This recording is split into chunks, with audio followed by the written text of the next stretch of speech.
Dylan with Century 21 Award. And I'm Akshay Patel with Easy Fundings. Today we're going to be talking about mortgages. So, Akshay, what is a mortgage? Well, let me actually answer that with a question. All right. Do you have $500,000 in the bank? No. Okay, so that's essentially what a mortgage is. A mortgage is a way for us to kind of lend you that money so you can buy a house and split it up over the term of, 15, 20, 25, 30 years at an interest rate, right? Because we got to make money too. And that's just going to be, it's going to be a way for you to afford the house without having to, pull $500,000 out of somewhere. Okay, cool. What are all the factors that hurt your ability to receive a mortgage?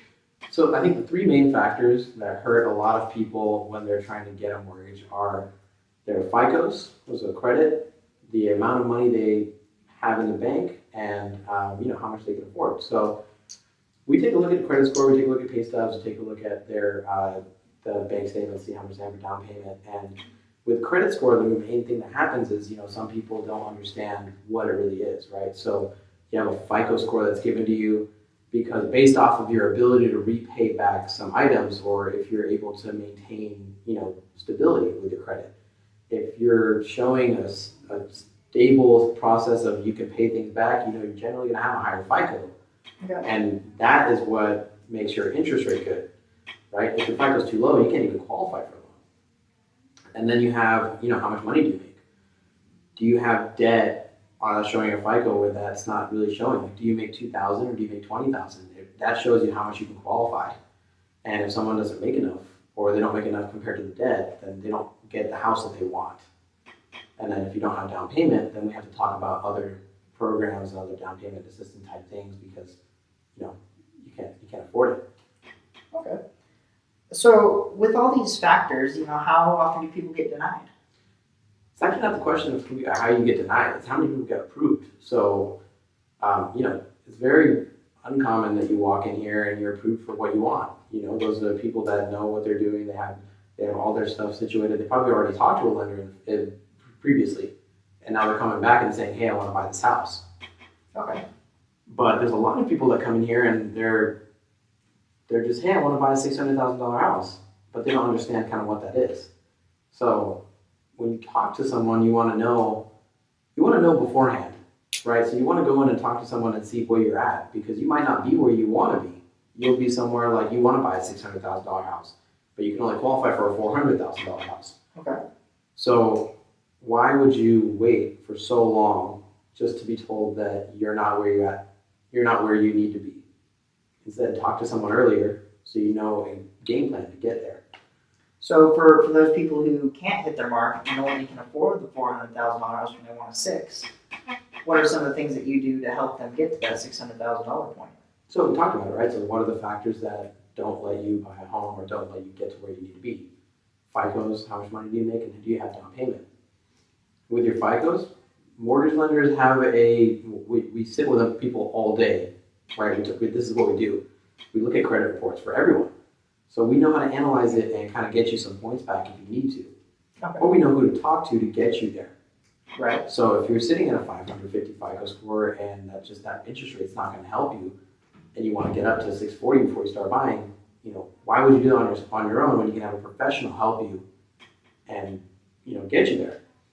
Okay. If you don't make a lot of money and you can only afford the $400,000 house and you have zero debt, but you have good FICOs and you have down payment, and you don't want to accept a $400,000 house, then we can go, all right, well, how can we buy this house and then in the future get a $600,000 house in the near future, right? What house is going to get you there earlier? Because sitting down and waiting to save up the money is detrimental, especially if you're renting, because you're just losing money every month. Right. And then for down payment, obviously a lot of people say they have down payment assistance programs, all that kind of stuff. That's true. We do have down payment assistance programs. It's just, is it going to be good for you?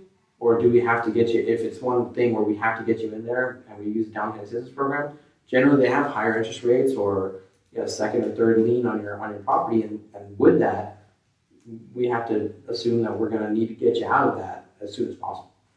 So to get out of that second and third lien, that would be an opportunity to refinance, correct? Yeah. So would it make sense for somebody going that route to buy a home with the first, second, and possibly third lien to buy a house, pay for the house, and then refinance within a year or two when they're able to? Well, the answer is dependent on the person, right? Okay. So if you have the ability, if you don't have the ability to buy, you're not seeing that you can save up enough money, but you're paying all this rent, and it's just a hectic storm of I don't know what to do, then yeah, a down payment assistance program might help you get in there, gain some principal, and then we can refinance you out of it to pull those off, so that they don't come back and bite you later, Okay. right? And the same thing with people that have lower FICO scores and they want to get in now, or people that want to buy a house. Well, they don't have a down payment right now, but they'll have it in a little bit, right? What's the benefit of buying a house with the second and third liens and then refinancing it later? Well, obviously you'd want to buy it without that, right? But the benefit is you get a house now, right? Mainly for renters. You know, I'm spending $2,700 a month on rent. I don't want a $2,700 a month mortgage payment, but I mean, maybe you want a $2,000 a month mortgage payment. And maybe the only way to get in is through down payment assistance, right? Homes, you get the tax deduction, you get the ability to, you know, say it's yours. You don't have to answer to a landlord anymore, and you get to gain that principal. You know, it's better than anything else.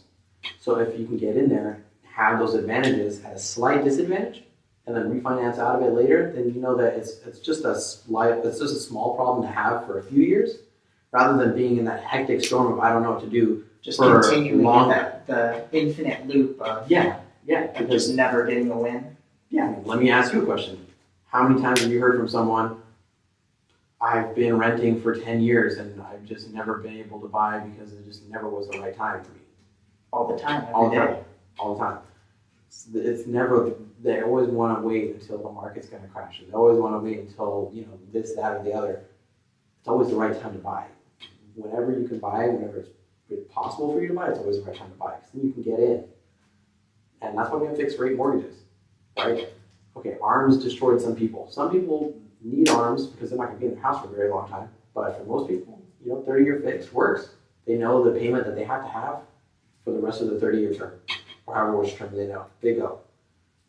But there's some solidity in what you're paying, so you know that if nothing else, I have $23,400 or $2,342.56 mortgage payment that I need to pay every month.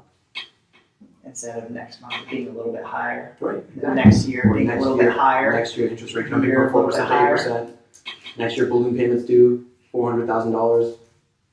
Doesn't make a lot of sense. Well, if there's one thing you'd like to sum this up with, what would that be?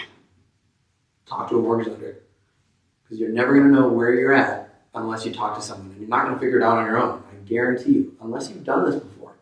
If you've done it before, cool. Ask, you know, give your lender that you used a call and to let them know, hey, this is what I'm thinking about doing. Am I there? Or if you have any questions. It doesn't cost anything to get, you know, to know where you're at. You know, there's no application fee when you're doing a mortgage. There's no even when you run your credit, there's no fee for you to run your credit. It just happens with that you get an inquiry, yes.